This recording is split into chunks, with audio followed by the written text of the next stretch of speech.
Okay, everybody, welcome back to the Feeling Your Passion podcast. Today is going to be totally different than kind of what we normally talk about on here.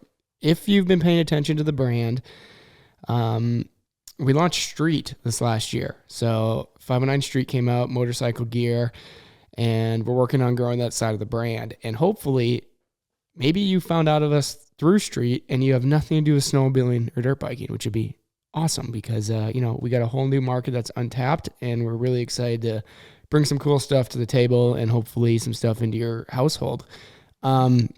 With that being said, this is a familiar face right here, Andy Berg. You guys have probably seen him on various stuff from the Street page to the Snow channel and everything in between, even dirt. Andy, at this point, I've been working with you and around you for so many years. Yeah. What the hell is your actual job title right now?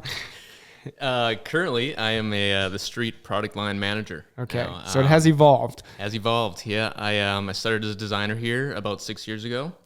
Moved into more of a development role, specifically on the helmets and goggles side of things. And then, was really interested in the street side, so now I'm managing that product line. Yeah, okay, that makes sense. You are, you're the guy that I've seen since you started working here. Geez, 4 years ago now or so? I've been here almost 6 now. 6? Yeah. Holy crap, time flies. On 6, yeah, right. But you're the one that's always bringing different bikes to work. Yeah. You got a garage that needs an extension on it. You got a hell of a collection. So it makes sense for you to be in this role because you are the street guy. It's fun. Yeah. It's a fun hobby. Well, with all that, like I said, I am going to admit to the listeners that I'm pretty green when it comes to the street stuff. So I'm going to learn a lot today. And I kind of just want to start things off with where did the inspiration for us to even do this come from? Yeah. Who did we see or what type of rider were we looking at that just made sense for our brand historically, what we've been doing to transition into this? It's a kind of a loaded question. It's a few different reasons. As you mentioned, we were born in snow. We've evolved into off-road and now street. For the followers that don't know, 2023 marks our 20th year anniversary, 509 as a company. So that's 20 years of experience. We've been able to design, develop, test, learn. All of that knowledge gets applied to everything we move forward with moving forward. So, again, being born in snow, a lot of that revolves around helmets, goggles, technical gear, same with off-road. So street was kind of our natural next step that we took. A lot of the same products or similar aspects of these products, such as, safety aspects of helmets, right? Again, apparel, things like that, all transition directly into a lot of the same products. So it was, I don't want to say it was an easy step, but it was kind of a natural step that we would do getting into street. Another reason we did this is, like you said, working for a motorsports driven company, most of our employees, if not all of our employees, are hobbyists and are passionate about the motorsports industry. Right.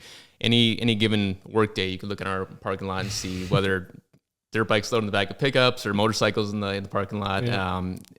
It's easy to. It's a nice environment. It's a nice environment, and it's a little bit easier to design and develop these products because we have rooms of product testers here that we can apply this knowledge to.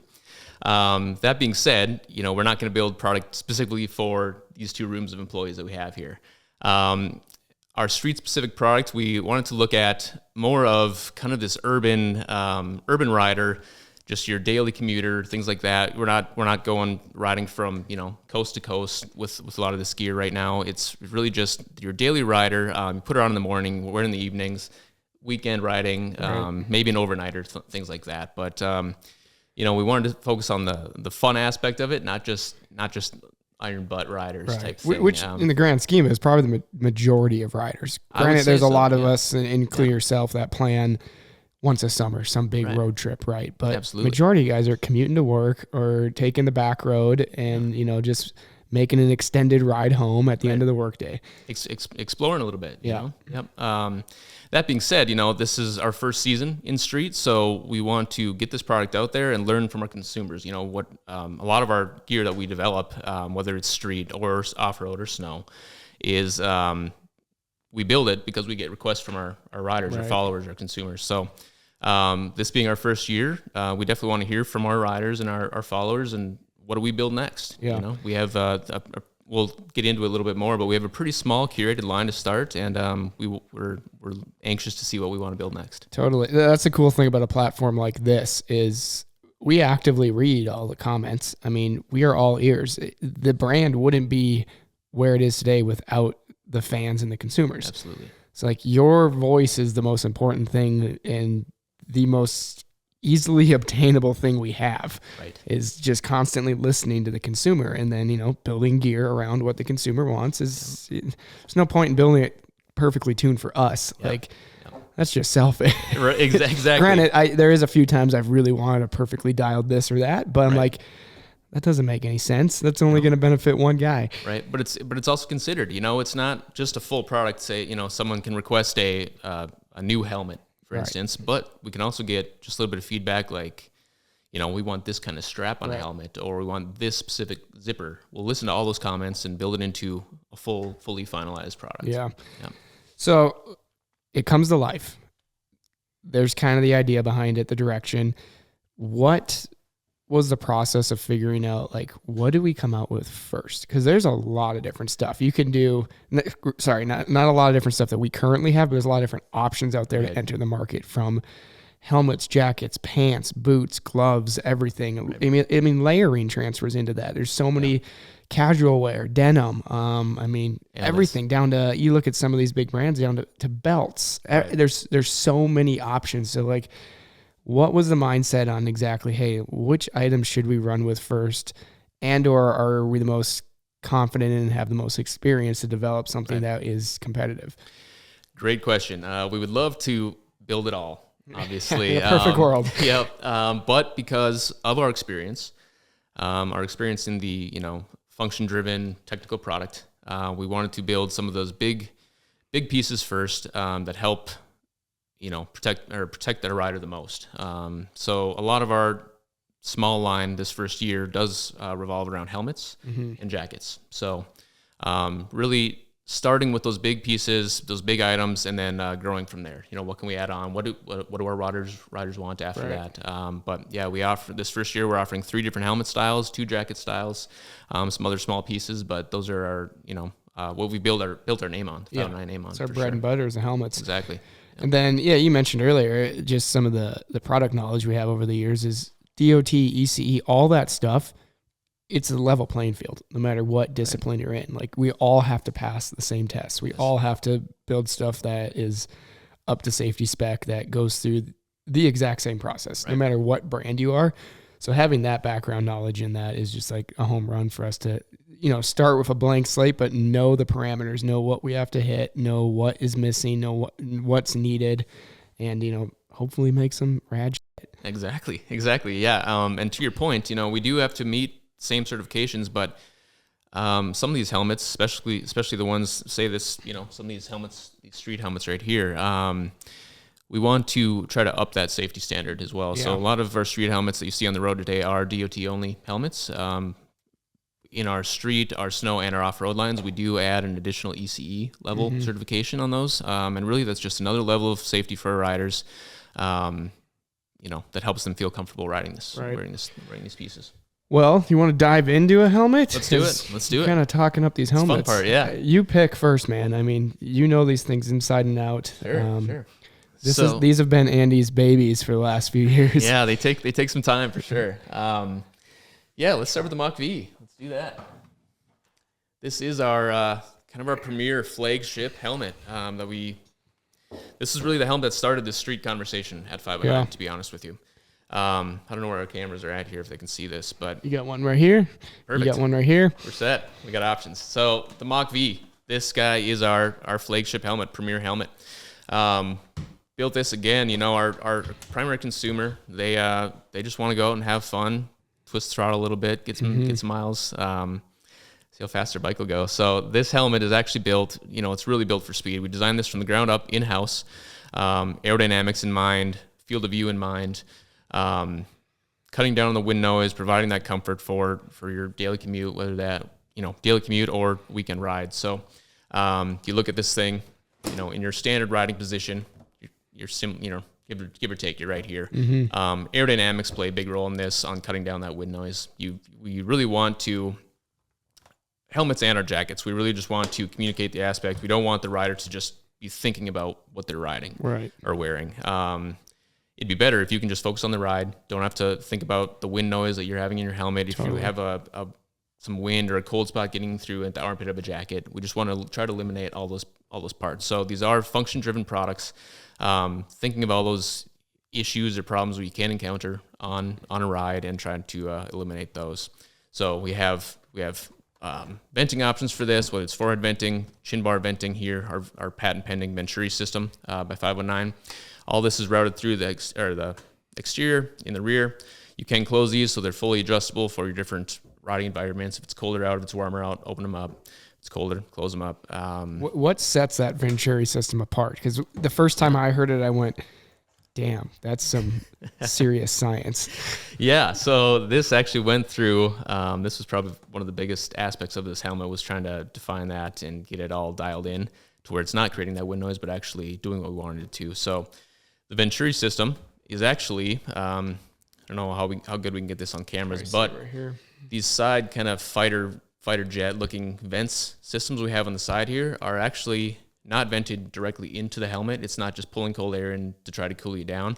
It's actually a tunnel. So it actually blows through the front, out the rear, and the only part that goes through into the inside is a small hole in the center where this is actually neck down. So within this tunnel on the side is almost an hourglass shaped figure. Where that neck's down in the center, it creates kind of an air turbulence and negative air pressure.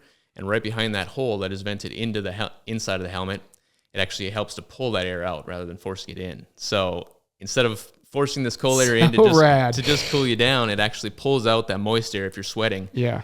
And actually dries you out too. Not just cools you down, but dries you out. So that is one of the big pieces of this helmet. If you have a hot day, if you're a street rider and you're on a hot day, you stop at any stoplight, or if it's just hot out you're riding, it sucks having you're just sweaty, you're just dripping in there. So that is one of the big issues we wanted to solve with this helmet, and that is our patent pending Venturi system. I feel like I need to cue in the rainbow that goes, the more you know. The more you know, exactly. Knowledge is power.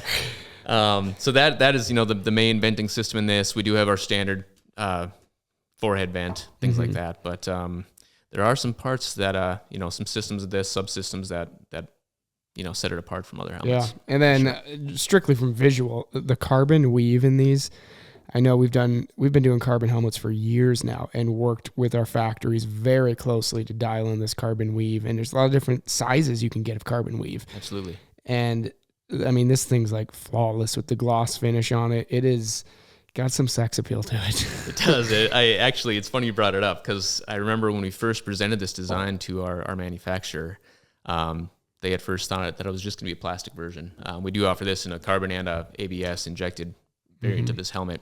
Carbon is obviously lighter, does have a little bit more of a sex appeal to it, but we presented it and said that we wanted a carbon version, and they almost lost their minds, because it is an aerodynamic helmet, but there are some features of this helmet, such as this Venturi system, some of the angles of this helmet that proved to be rather difficult if you're hand laying this carbon, and they pulled it off. They've done really well. Yeah. So moving to the rear here, I notice there's some rad looking new stuff in the back too here. In the back, yeah. So we do have, tying into the aerodynamics of the helmet, we have this removable, replaceable spoiler. And then we do have our exhaust vents in the rear here. You see some reflectors here. There are reflectors on this helmet as well as on the spoiler. But what these removable pieces do, they open up some more packaging space for future technology if we want to pack it into there. So whether that's turn signals, taillights, right. Perhaps comms, things like that. So, yeah, you do say. Yeah, it's a good looking lid. It's really fun. I come back and check in with you on what's new, like once a week. I wander back to Andy's office, and seeing the different versions of this along the path of creating it year after year. I mean, this thing is, when did this start? We started this helmet probably 3+ years ago, to be honest. It's went through some changes, some additions, things like that. which extend the timeline, but we wanted to nail it, get this thing perfect. Yeah, I remember seeing 3D printed stuff, like just all these different versions of it to bring it to what it is today. And it's, I don't know, I'm like a kid in a candy store going back there, kind of geeking out, seeing all the parts, things torn apart, just trying different things. You know, I said it earlier of Bill, I'm like, it's kind of like a scientist in his laboratory sometimes. There's just all these like almost Frankenstein prototypes, but that's what it takes to figure out what works and what doesn't. That's right. That's half the fun, to be honest. The R&D side of it, the research development side of it, but then all the testing that we do. Like I said, we have everyone that works here is passionate about motorsports. So, you know, we do product testing externally, obviously, but it's pretty easy to, you know, go to your office, go to your desk, be like, David, can you try this out for us? Yeah. You know? But yeah, rad helmet, super comfy. Field of view is awesome in it. That's a huge bonus. I mean, that's the most important part of your ride is your view. So it is. And just another topic on that. So we mentioned the DOT and ECE testing. This is the largest field of view you can actually get on a helmet while still passing both of those requirements. Cool. They, ECE especially, they set strict requirements on how far back you can see on the sides, top and bottom, and we have maxed that out. Nice. Both passes. So. Heck yeah. Well, got anything else on this list, or should we move on to the other option? Oh, definitely. Just keep an eye on our social and our sites and for more details on this guy. Yeah. Next one, which is just stealthier than all hell. That black shield that's a threat right there. It's fun to customize, yeah. Some of our tinted shields. Yeah, we got to hit on that too. I mean, there's a lot of options. Definitely, yeah. We have 5, I think, different colored mirrors, tints, colors for each of our street helmets right now. So we have the smoke you see here on this Mach 3 carbon. We also offer that for our Mach V. We have, I think if it's a fire mirror, a sapphire mirror, clear, chrome. We have some options to customize and make your own helmet unique. Nice. But this is the Mach 3 carbon. Again, we're showing the carbon variant here, but a little bit lighter helmet than the Mach V, a little bit more toned down. You don't see the Venturi system we have on the side. This guy, you know, this is very aerodynamic. There aren't a lot of pieces jutting out on this helmet. Very comfortable for long rides. I've ridden this, you know, for probably 3 days, long weekend, and you don't even feel it's on there. It sounds very light. Super corny, but it looks fast. Yeah, it does. Yeah, the shape of it, the way that the shield blends into the rest of the shell. I mean, it just looks good. The chin bar that we designed on this guy, it helps define that for sure. Yeah. But that chin bar is also functional on directing the air into these chin bars we have here. Not the chin bar, the chin bar vents we have. So similar to the Mach V, we have chin bar venting as well as forehead venting, but these are 2-part. So again, fully customizable to the environment, the weather you're riding in that day. If it's cold, close them all the way up. If it's starting to warm up a little bit, just pop them open the first click, the first setting, and adjust as necessary. But very cool helmet, very very well ventilated. And again, because this is so aerodynamic, there's very little wind noise you have on this helmet. Yeah. I know there was some mixed emotions before on whether or not we should talk about it, but there's a really cool helmet sitting at the end of the table. Yeah. Do you want to kind of hit on a few? You kind of hinted at it with you kind of hinted on it with the Mach V there. We could throw a little teaser out. Yeah. A little bit. This is. There's a lot going on. There's a lot of cool stuff going on. Yeah, we'll have to do a follow-up video on this one, but we teased on Cliff notes here. Right, exactly. Looks very similar to the Mach V carbon we have here. It does utilize the same chassis or shell design that we have on the the Mach V, but we mentioned comms and packaging space for future technology and options we wanted to see moving forward. But this helmet we did develop in collaboration partnership with Cardo Communications, global leader in motorsports communications.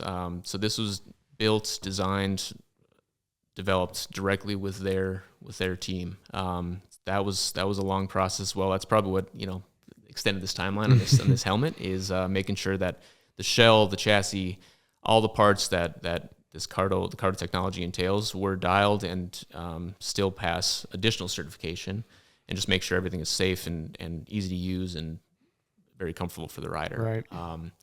So again, it looks very similar to the Mach V Carbon, but where it differs is this spoiler we have in the rear is now where all the cardo technology or the brains of the helmet actually live. So within this helmet is actually basically a complete wiring harness you find in a machine in a car. It's routed from the brains of the spoiler all the way up to this little spot right here where the antenna lives. Down to both sides, we have control units, right and left-hand side. Those were thought out. We have our prime control, which is your buttons that you use before you get on the machine. So you have your power, you have your accessory buttons, turn on and off a tail light or a chase light, if you will. Left side, you can control while you're riding, still keep your hand on the throttle. That's your volume, your answer, make calls, adjust your Spotify playlist, things like that. So gone are the days of fiddling around with clipping on your comm system, routing your wires around your pads. Absolutely. Trying to stick some uncomfortable earbuds in there and, dealing with taking it all off, remembering to charge it. It's just one less pain in the ass. one less in one pain in the ass. Seamless package. Exactly. Yeah. Out of the box, ready to go. You may want to charge it, give it a full charge, which you have two options. You can charge this while on the machine. You'd have to hook up to your battery if you would, but there is a charging port directly on the spoiler, so you can charge in your garage, charge in your house before and after your ride, and you're set to go for a full day riding. And this, correct me if I'm wrong, is now a tail light as well. It's a chase light, exactly, yeah. So you can turn it on and off. We could just give a little teaser here. Ooh. So we do have a tail light on. And you can turn that off. You have a passenger, you have someone that rides close behind you. It's just annoying at that point. You can turn it off. It's fully customizable by the rider. So all powered through the internal battery. Internal 900 milliamp battery. Yep, directly on there. For the comms, taillight, everything. Yep, exactly. And with the tail light on, the chase light on, and the comms activated, you can still, summer months, you can ride up to 10 hours, 10, 12 hours riding. That's plenty of time. You're probably ready to stop riding after that point. Exactly. If the battery dies, it's probably your sign to pull over and check into a hotel. Yeah, exactly. Call it a day. But like you said, cliff notes. More to come. Okay. Noted. Yeah, you're going to be seeing those really, really soon. I believe pre-order might be an option right now. Don't quote me on that.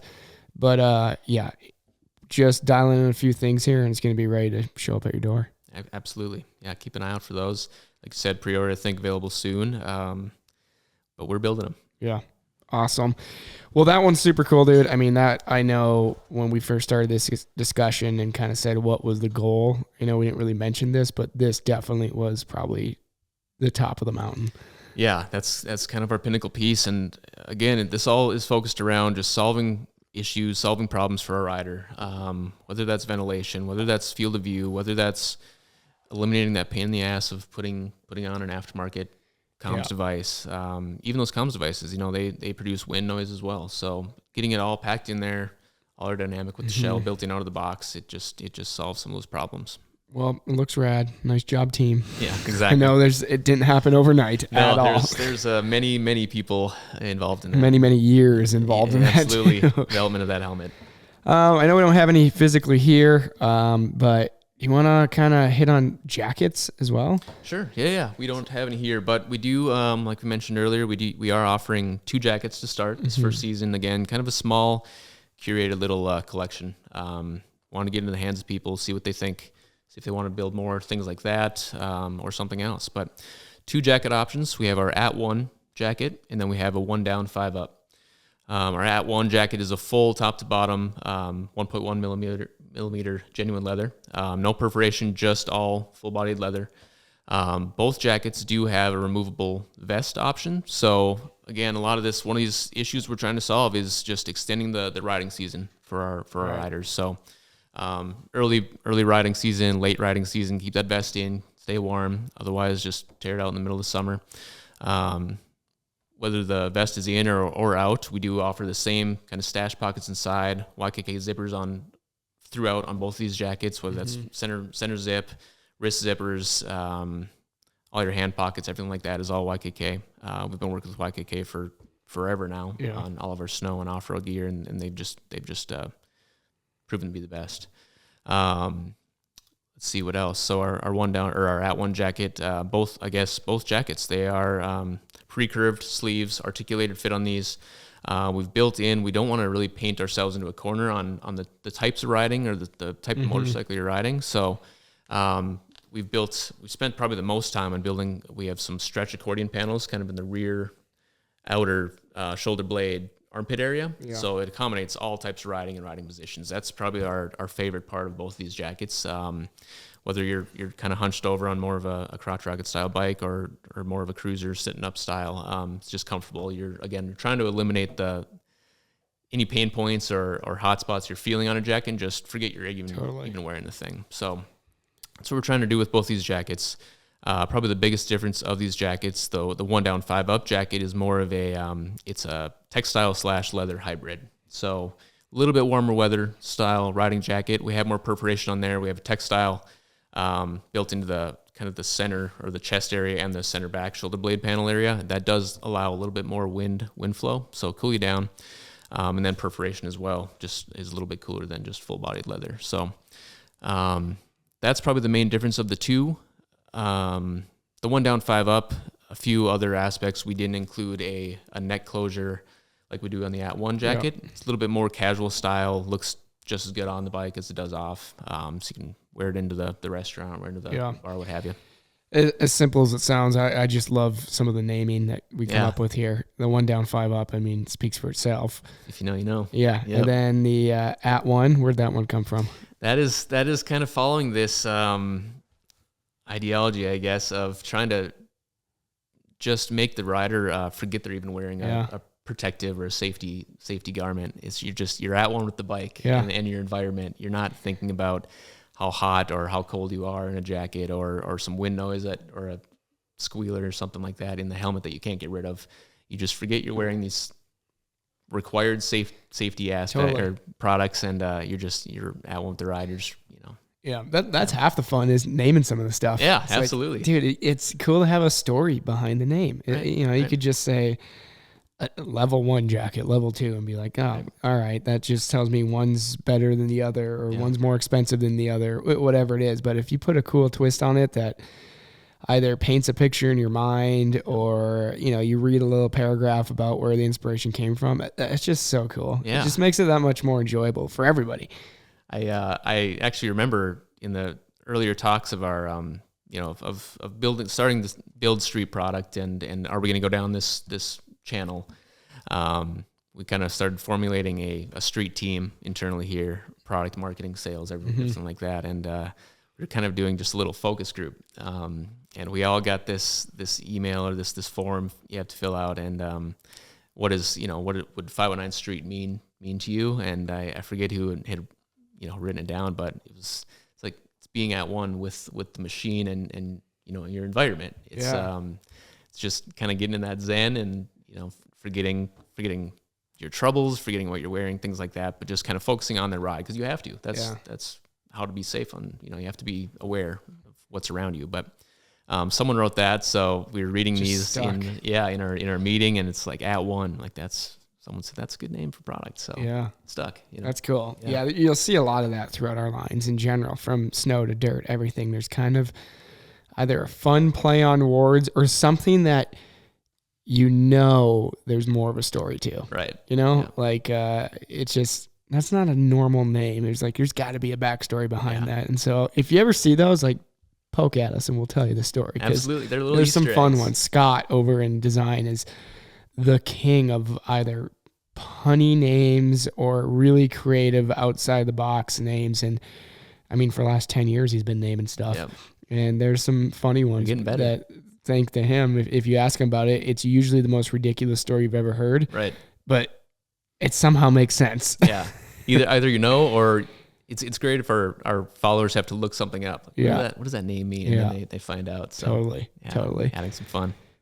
Well, I'm looking over here. I know we've done collabs in the past. We've done, whether it's with athletes, different brands, YouTube channels, everything. Cardo, for example. And then continuing that theme in street, looks like we've done one rad. I think this is my favorite thing, this collab, with White's Boots, making this boot. You can kind of kick it off, and then I'll give my 2 cents on why I think it's super rad. Yeah. Well, like you said, David, we've done some very fun, very awesome collaborations in the past, and with Street, that's something we want to definitely continue doing. It just adds another fun little element to it. But one thing we do, vet out when we choose a partner or someone to do a collaboration with is, how good is their product? Obviously, Cardo, they are the leaders in outdoor communications. Whites, they are one of the few remaining boot makers, cobblers in the United States. They've been making boots here in Spokane, just like 509. When I look at that box over there, doesn't it say somewhere 18 something? 1850s. Like 1850s. Not 1950s. Like going on 200 years ago Yep, almost. Yep. They're still made here in Spokane. We can get there in 10 minutes. Yeah, by hand. It's crazy. By hand. It's wild. If you've seen some of our social on this, some of the processes they use to make these boots, it's just wild to see. Well, that's exactly what I was going to hit on, why this is my favorite. I went to the factory you were there, right? Yeah. Which, like you said, is 10 minutes down the road, and kind of, I don't know, just historically expecting really modern machinery, kind of fast process, like, okay, 20 minutes later, you got a boot done. You hit a button and yeah. Yeah. No, I shot a video. If you guys look on the 509 motorcycle page, you'll see this little video of kind of start to finish of our boot being made. And dude, I was blown away. By the time I left there, I was like, I need a pair of these. Yeah, absolutely. The craftsmanship, the attention to detail. I mean, it starts as a blank sheet of leather. Yeah. I have one laying around somewhere, but down to stamping it out, everything, every single element on it is by some machinery that looks like it's going to take all your fingers off at any given moment.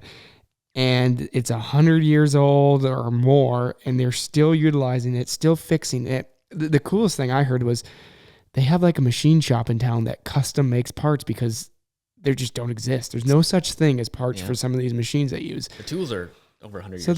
They're like 3D modeling it to fix them and keep using them. Yes, they could get something more modern, but they are true to who they are and kind of keeping a dying trade around, And dude, I was just absolutely blown away by the process. It was so awesome to see in person from start to finish. I agree. It's not button pushing. It's an art. There are people at every station.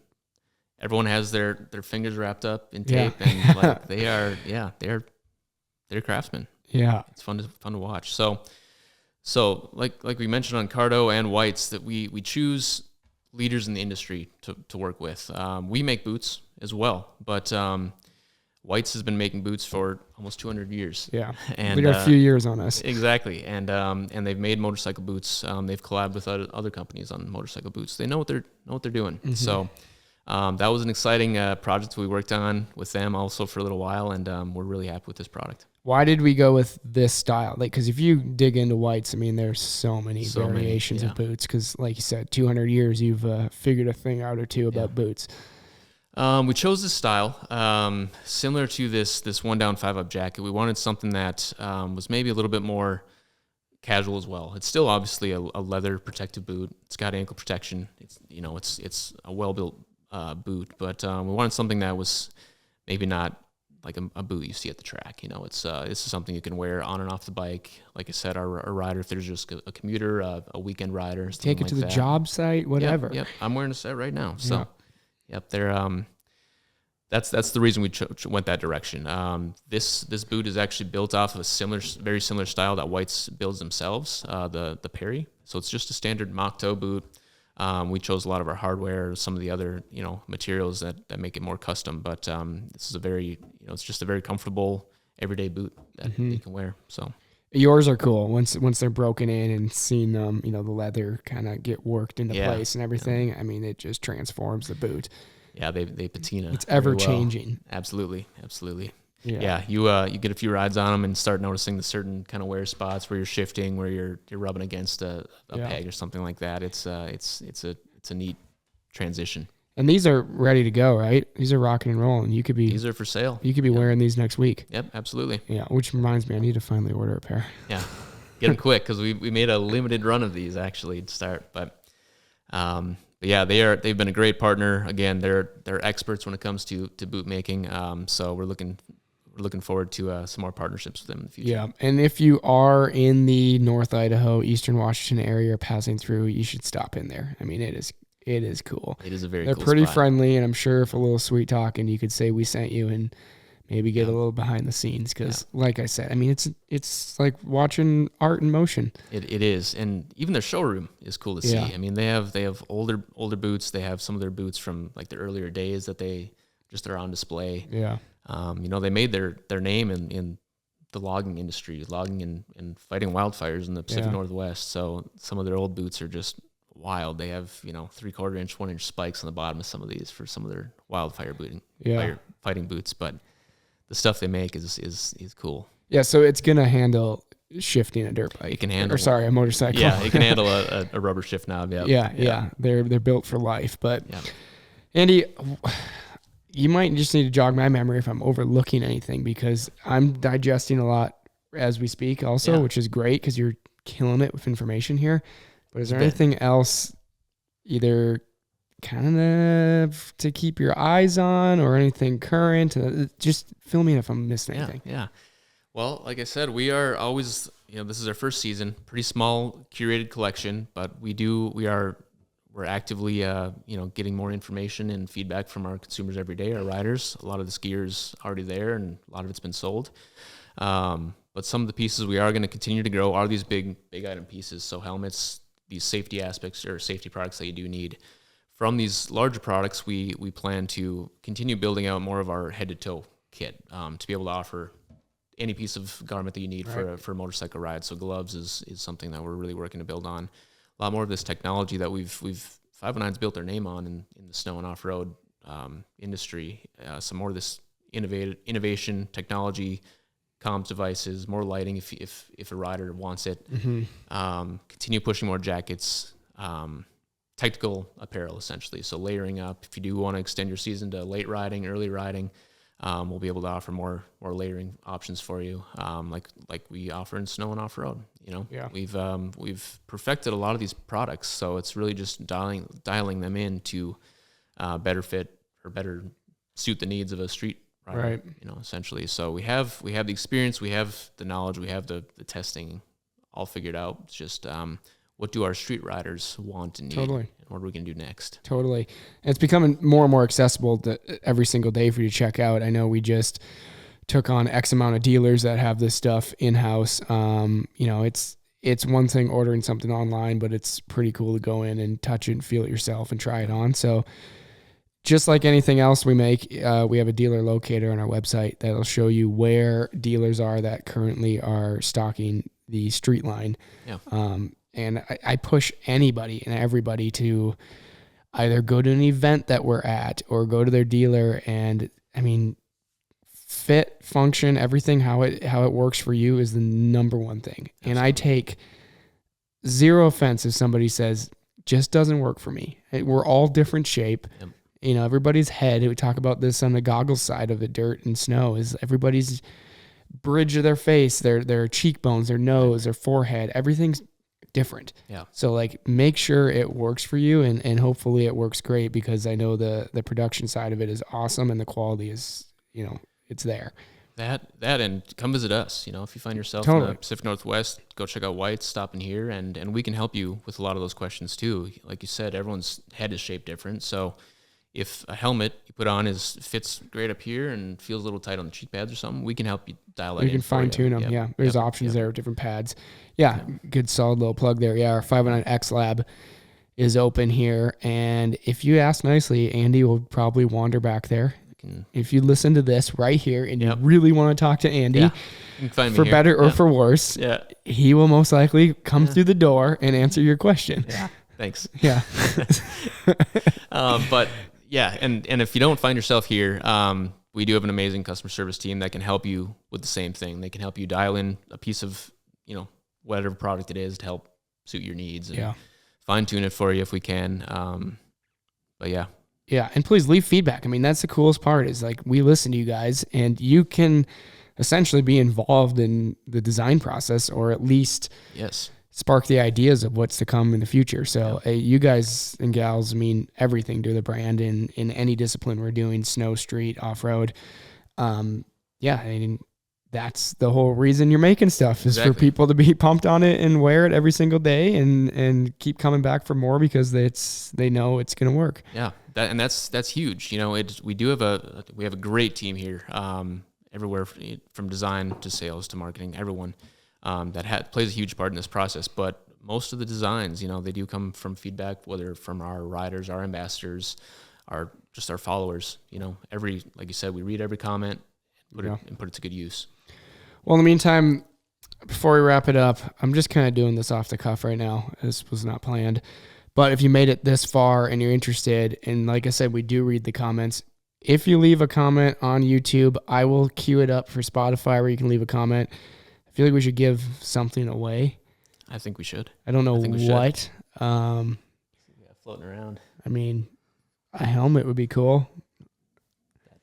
That's looking pretty stealthy. Yeah, we'll decide which helmet. We'll do a helmet, okay? Deal. Yeah. Don't know which one yet. Maybe I'll leave it in the description by the time we upload this and I decide which helmet it is.